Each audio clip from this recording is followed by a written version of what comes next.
Vilnius, 2014 metai. Šiandien į tave sustabdo policininkas. Jis duoda tau papūst ne į alkatesterį, o į saksofoną. Šitie žmonės oficialiai nėra benamiai. Jie gatvės muzikantai. Hebra, ką jūs galvojate apie šiuolaikinės muzikinės tendencijas?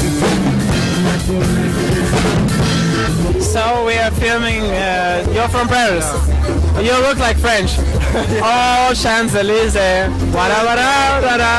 Kaip vadinasi jūsų grupė? Fly right now. O jeigu išvers lietuviškai? Skristi, kaip čia pasakius, skristi dabar, rytais išsivežti, nu, tipo, kažkaip taip. Tai šaunu, kad gatvės muzikos dienai tarp gerų grupių atsiranda ir tokių grupių. Nežinau, kaip paaiškinti, čia reikia, žinot, kiekvienas savaip šitą supranta. Mes norim, kad kiekvienas savaip suprastų tą frazę. Bet kasgi yra gatvės muzikos diena paprastam Vilniečiui? Ir kaip jūsų nuotaikos? Tai jūs galite tiesiog kamerą pažiūrėti ir pasakyti, hei, va taip. Davai pabandom, 1, 2, 3, davai. 1, 2, 3, hei. Gatvės muzikos diena yra Vilnius džiaugiasi. Norėjau tau užduoti labai svarbų klausimą.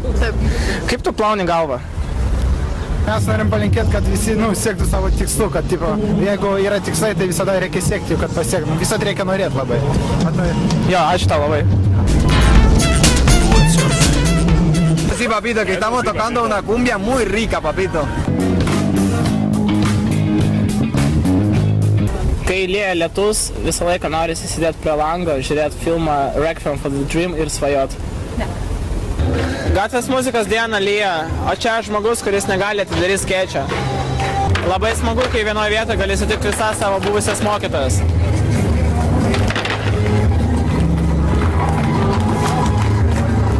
Žiūrėk, dabar mums trukdys filmuoti. Žiūrėk. Nesvarbu, koks yra oras ir kokios yra oro sąlygos, svarbu, kaip žmogus yra nusiteikęs. Davai, Hebra, intervą, trumpą. Davai, rimtai! Ko čia? Ne, rodysim. Bet tavęs neparodysim, nes tu normalus pacanas, mes tik lochus rodom. Tai va, tai seniai, tavęs nereikia.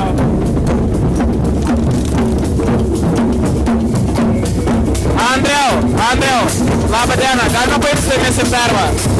Galima vieną klausimą jums. Jūs šitoje šventėje esat pati didžiausia žvaigždė ir labai malonu, kad jūs čia esat, jo?